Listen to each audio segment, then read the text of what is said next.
Good morning, everyone. Did you see this? Trump held a presser last night, and it was at his Bedminster estate, so it wasn't at the White House or anything like that. So this is a friendly audience, but this is the last question of the presser, and it made me howl, it made me laugh. And we're talking about aluminum, we're talking about tariffs. This is kind of in that realm, so it's a warm-up to what we're talking about. Here we go. 6,000 Americans this week, and just in this room, you have dozens of people who are not following the guidelines in New Jersey, which say you should not have. No, they don't have to. It's a political activity. You're wrong on that because it's a political activity. They have exceptions, political activity, and it's also a peaceful protest. So when you have, and as you know, they asked if they could be. You know, a number of, and to me, they look like they all have, pretty much all have masks on. But, you know, you have an exclusion in the law. It says peaceful protest or political activity, right? In fact, specifically, yeah, it says exactly political activity or peaceful protest. And you could call it political activity, but I'd call it peaceful protest because they heard you were coming up. And they know the news is fake. They understand it better than anybody. And they asked whether 6,000 Americans this week. All right, so he calls them fake news, and they clap, and it's funny, hilarious. I like Trump unleashed like that. It's pretty funny. And the presser last night was, you know, it was okay. So here's Kian Bext, and he says, I guess the pandemic's over. Justin Trudeau is back to his regular schedule of taking an entire week off completely unannounced. So far, he has not worked a day in the whole month of August. And this is August 7th. And yeah, he's on a personal day. Another personal day for Justin. And the reason I mentioned that is because Miss Freeland, Deputy Prime Minister Freeland, got her mom tone on. And this is in response to yesterday I reported that Donald Trump stood in front of washing machines and slapped a 10% tariff on Canada. And I can talk about this now. I was going to leave this to the end of the show. Okay, so there are no mines in Canada. I'm saying that terribly wrong. Bauxite? No, I'm going to leave it.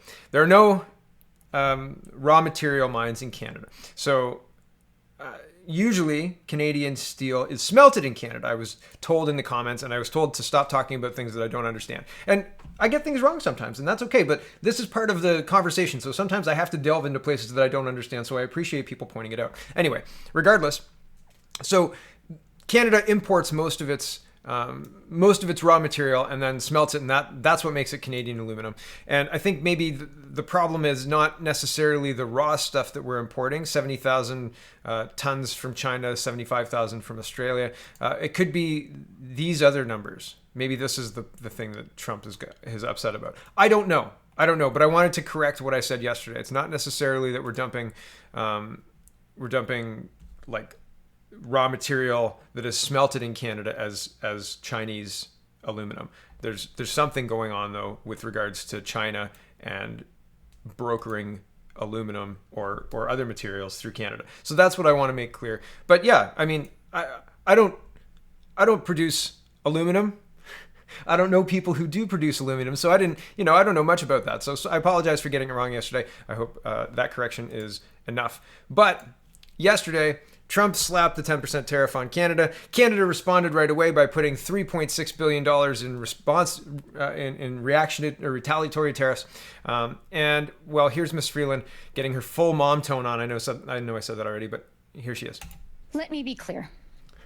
In imposing these tariffs, the United States has taken the absurd decision to harm its own people at a time when its economy is suffering the deepest crisis since the Great Depression.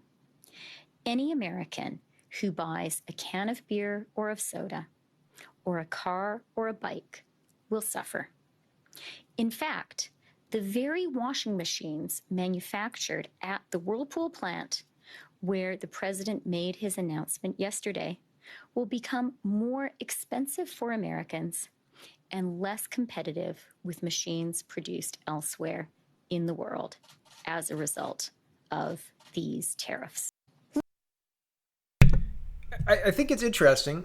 The idea of the tariffs is to protect the domestic industry and have the steel used, American steel by American. And Trump's been very open about that. He's very nationalistic. He's taken a lot of criticism for it too, but Americans love him because He's bringing jobs back. He's bringing manufacturing back. He said in yesterday's presser, "What magic wand do you need?" Well, I've got a magic wand, he said. Something to that effect. But he was talking directly to this. And I think that it's funny when you get the condescending tone to talk down to the President of the United States, regardless of who he is, and say what she just said, like, you're harming your own citizens. I think that he doesn't see it that way, right? Like, I think that he sees it as protecting business, protecting domestic interests, and charging foreigners, which Canadians are at this point in time, right?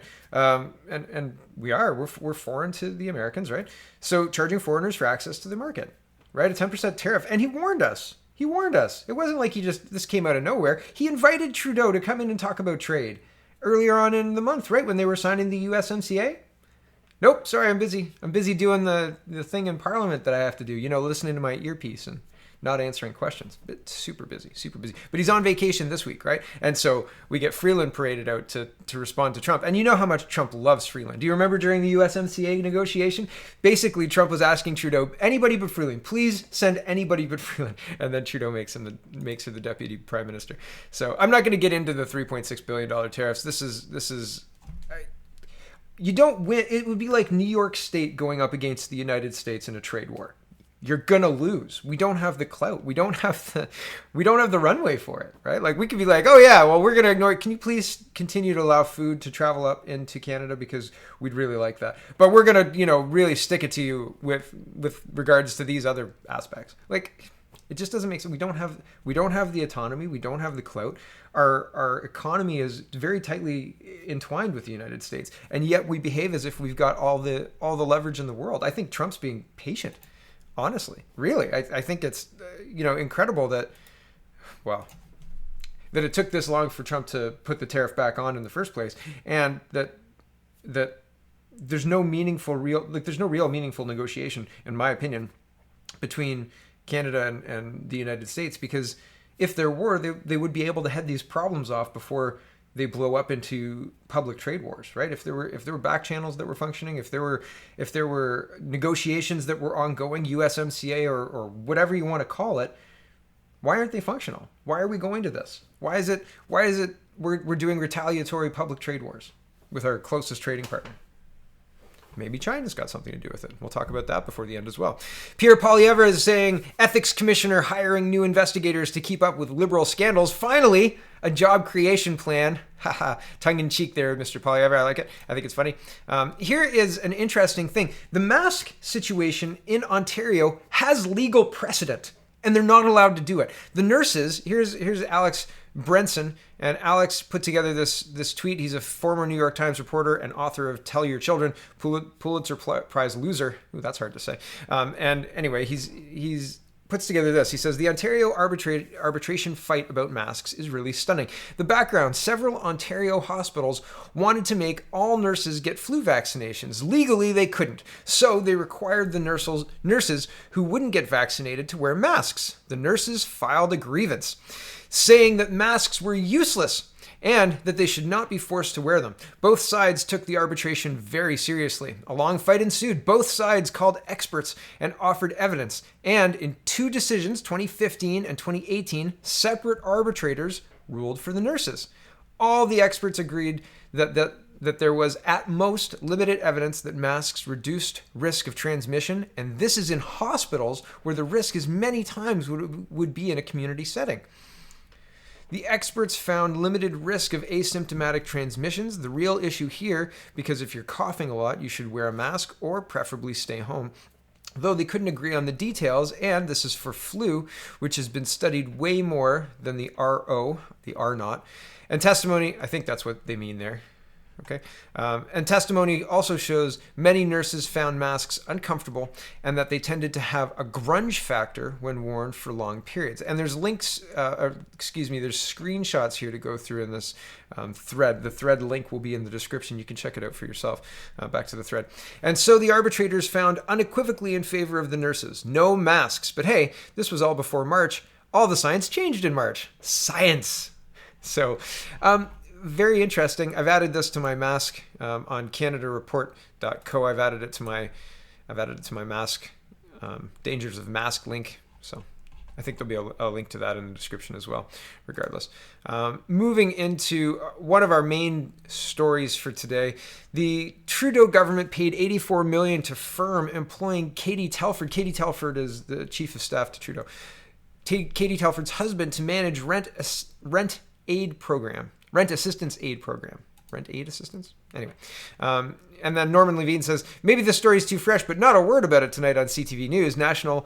But their climate scare stories are back with a vengeance. 2 of them. 2 climate stories. Woo. So here's the Globe and Mail's version. And it says, spouse of PM's chief of staff had meeting on Liberals' rent relief program. The spouse of the Prime Minister's chief of staff took part in a meeting with the Crown Corporation responsible for the government's commercial rent relief program after the company where he works was awarded the contract to administer the program and before the contract was extended.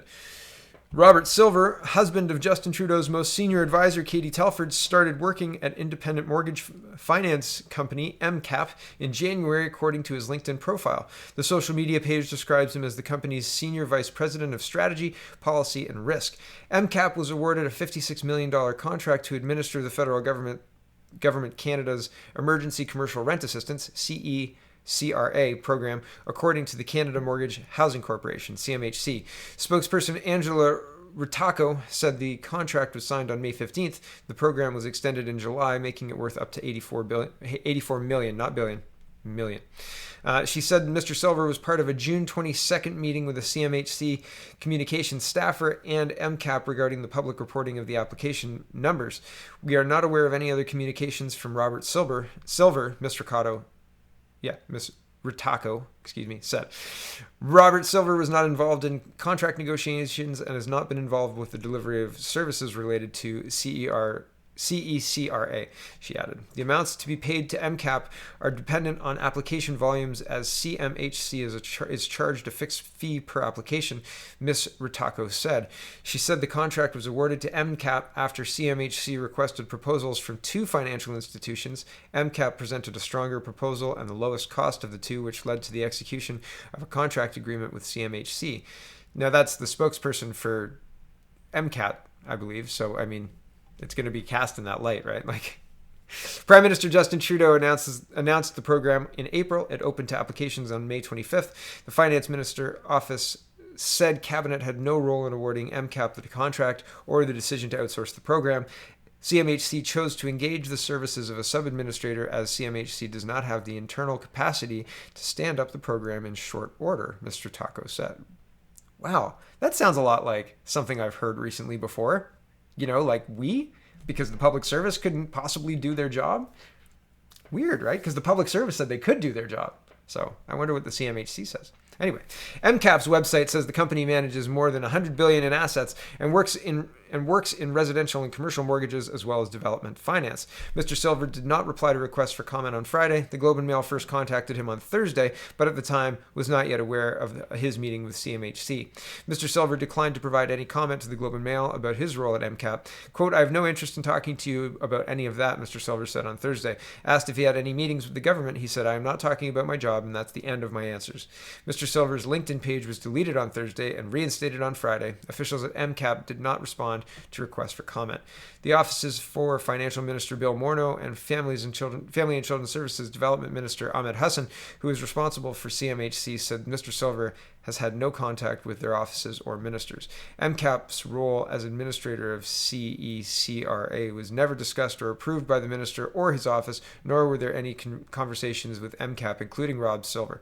Mr. Morneau's spokesperson, Maeva Proto said, excuse me if I got that wrong.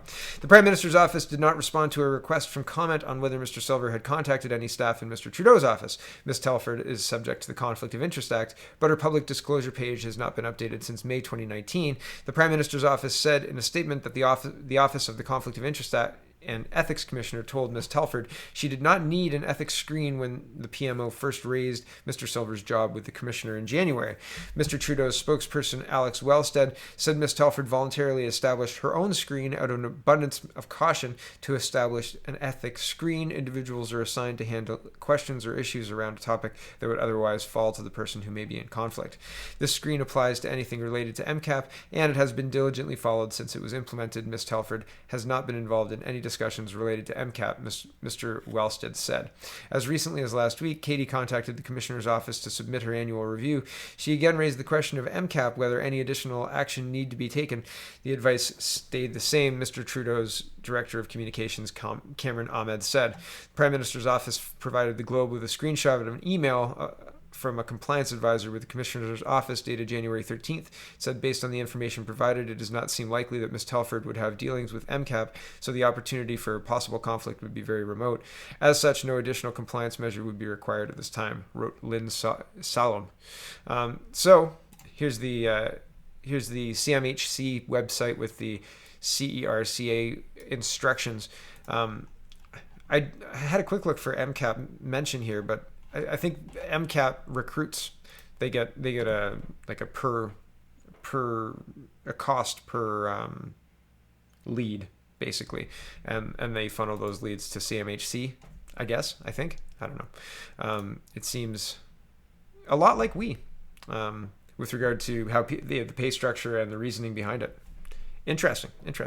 Okay, this is, I think, a distraction, the Payette stuff, because the cost of the renovations, maybe the length of time the renovations is outside of the norm, but the cost of the renovations is relatively cheap when you compare them to any of the ministers that have had any newspapers about office renovations. It's not in the millions. It's like not even $500,000. So, I mean, it seems really, really, and not to say that $250,000 is not expensive for renovations, but when you're talking about apples to apples and comparing the Governor General to, middle ministers and like Patty Haydu, et cetera, and realizing that Patty spent $1.1 million on her office, it seems like, why are you manufacturing this crisis? Oh, to distract from the other crisis, right? Gotcha. So here's CBC. Trudeau government refuses to support Governor General Julie Payette while under scrutiny. Deputy Prime Minister Chrystia Freeland drew a sharp distinction between her support for the office of the Governor General and its current occupant, Julie Payette, in the wake of reporting by CBC News showing unusual spending to meet Payette's demands for privacy. Payette is also under fire for claims. This is a rap smear. Like, if you haven't seen Nancy Pelosi explain what a rap smear is, go watch that, because that's what this is. One news article reports something, and then another news article uses that thing to continue the story. It's a rap smear. The rap smear. Wow. Okay, Payette is also under fire over claims she created a toxic work environment and a culture of fear at Rideau Hall. 17 sources told CBC News that Payette and her second in command have verbally harassed workers to the point where waves of staff have left the office. Asked twice on Friday by CBC's Tom Perry if her government has confidence in Payette, Freeland offered support for her office and the constitutional role it plays, but pointedly did not express explicit confidence in Payette. I think Canadians have a great respect for the office of the Governor General, and I have that respect as well, Freeland said. But for the Governor General? Asked Perry. Freeland responded, the office of the Governor General plays a very important role in that system. And I think, like the overwhelming majority of Canadians, I have a great deal of respect for that office and for that role. What do you think of the color of that wall over there? Walls are very important things to building structures, and I hope that wall continues to be important to this building structure. So the paint color is good? Blue? Like it? Okay, Julie Payette's controversies could be a big problem for Rideau Hall. Oh, man. This is a historical look at the Governor General's position.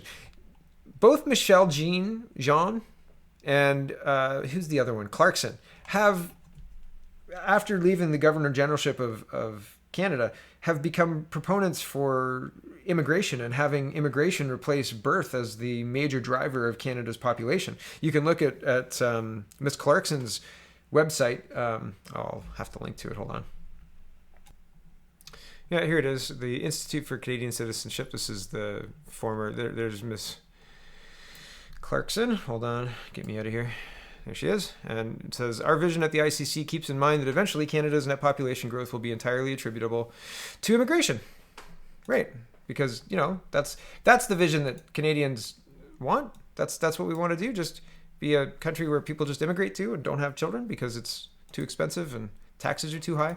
Here's the other aspect of the Payette scandal. Remember when Jody Wilson-Raybould was rumored to have done a bad job as Justice Minister? Rap smear. Same thing. They're doing exactly the same thing, right? They're getting the same people to write the same type of articles and then using it to reference the other articles, right? It's the links are like created a toxic work environment, showing unusual spending, rap smear. Okay. Unbelievable. Unbelievable. This is our government at work. 4% of Canadians. I said I will be shocked if this app gets 10% adoption. There's no chance. 4% is even high. I thought it would peak at 3.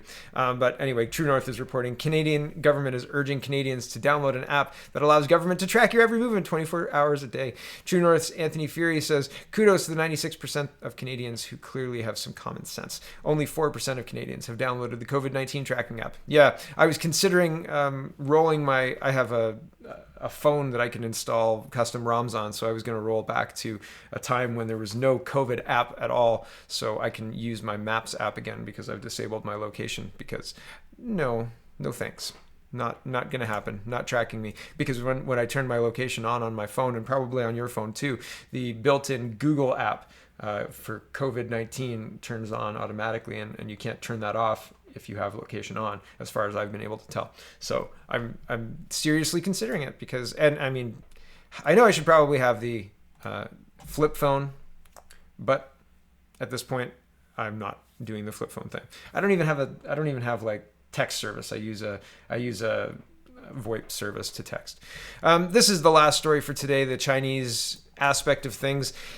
National Post is reporting 19 hours ago, August 7th, today's the 8th, Canada knows the root cause. Chinese court sentences 4th Canadian to death. Chinese court said on Friday it has sentenced a Canadian to death for transporting and manufacturing drugs, the 2nd Canadian in 2 days to receive a death penalty for drugs, and the 4th since Canada detained a top Huawei executive in 2018. Relations between Canada and China deteriorated sharply after Canadian police detained Huawei Technology Chief Officer Meng Wanzhou in Vancouver on a warrant from the United States. Asked if the sentencing of the Canadian drug offenders was linked to Meng's case, Chinese Foreign Ministry spokesman Wang Wenbin told a briefing on Friday that China's judicial organs handle cases independently, while also adding that the Canadian side knows the root cause of difficulties in China-Canada relations. Ooh. We know what we did. And if you don't know, don't come back until you do. Here's the Toronto Sun reporting. I reported yesterday that McCallum was being called in to testify, even though he didn't want to. Here's a bit more meat to that story. Defrocked ambassador to China ordered to testify in front of Commons. John McCallum, former Canadian ambassador to China who was fired by the Trudeau government, has been ordered to testify at a Commons committee after he refused to appear on his own volition amid alleged conflict of interest breaches. His dismissal in 2019 came fresh on the heels of disclosures that McCallum worked as a consultant in China. According to Blacklock's reporter, the Special Committee on Canada-China Relations voted unanimously 11-0 for McCallum to appear for a grilling by the panel.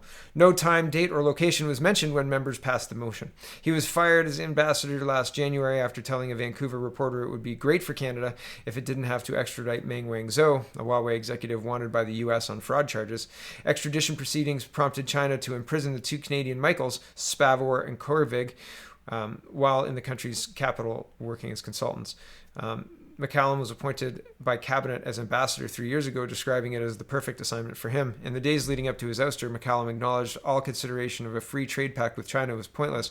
Quote, "It is certainly not an issue that we are considering right now," he told reporters on January 18th, 2019. "It's not in the interest of corporate China if, when they run into trouble internationally, the Chinese government arrests people to use as bargaining chips," said McCallum. "That's the perception of much of the world, and that's not good for the reputation of Chinese business people." Yeah, and well, today's actions or the actions from the 7th don't help, right? So, man, it's a very interesting time in Canadian politics, and wow. Can you believe that there's no VP pick yet? And I mean, like, yeah, we're just coming up to the convention and stuff, but usually there's really strong signals. Biden's looking weaker every day. Wild what's going on. And Trump, I mean, they're trying to do everything they can to stymie him, right? But it's interesting. The whole thing is really interesting. I wonder if if the craziness is going to be over in November, or if it's just going to ramp up even further. I don't know. I really don't. Thanks for watching, everybody. Check out CanadaPoly.com. Check out CanadaReport.co. I'm not going to plug Speaking Moistly today just because I don't have a scheduled slot. I don't have a next one scheduled right yet, and I've just gotten busy in the time that I used to record it. So I'm going to be pushing pause on that for the next little while, but maybe we'll start again in September. We'll see. Thanks for watching, everybody. Have a wonderful day.